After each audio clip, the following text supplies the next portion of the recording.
Incroyable cette victoire 2-0 face à la France. On n'en espérait pas autant, hein. On espérait au fond de nous, c'est sûr qu'on avait envie de bien faire, de gagner cette rencontre par-dessus tout. Maintenant, j'ai beaucoup entendu la semaine les joueurs dire ouais, on aimerait bien gagner cette Coupe Davis, c'est un super objectif, c'est un rêve.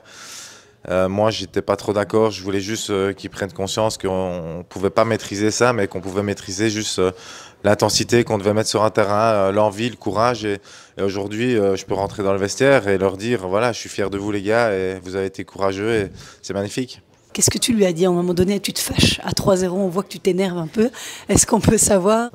Oui, j'étais fâché. Je voulais pas voir un mec qui avait peur de jouer au tennis. Je voulais voir un mec qui était entreprenant, même s'il y avait des erreurs, même si.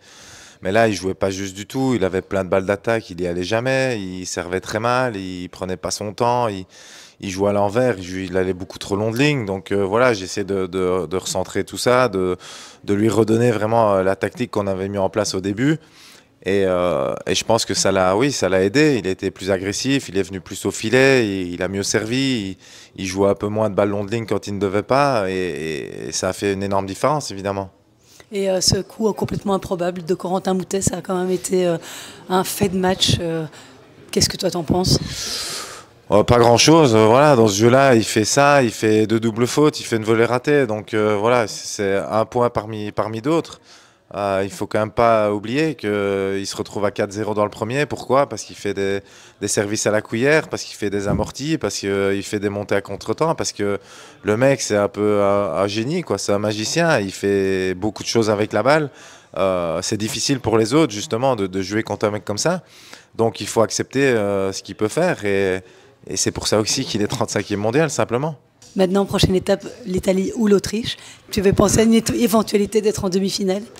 Bah non, forcément, comme j'ai dit, moi je voulais pas penser à la victoire, je voulais penser juste à l'énergie, à l'intensité que les gars allaient mettre. Euh, Penser à la victoire, je crois que ce serait une erreur parce que c'est trop de pression et c'est déjà tellement dur à gérer ces moments-ci.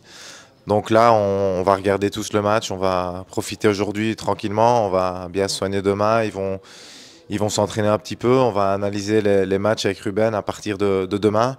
Et on préparera le match de vendredi au mieux. De toute façon, quoi qu'il arrive, peu importe l'Italie ou l'Autriche, ça ne changera pas grand-chose pour nous.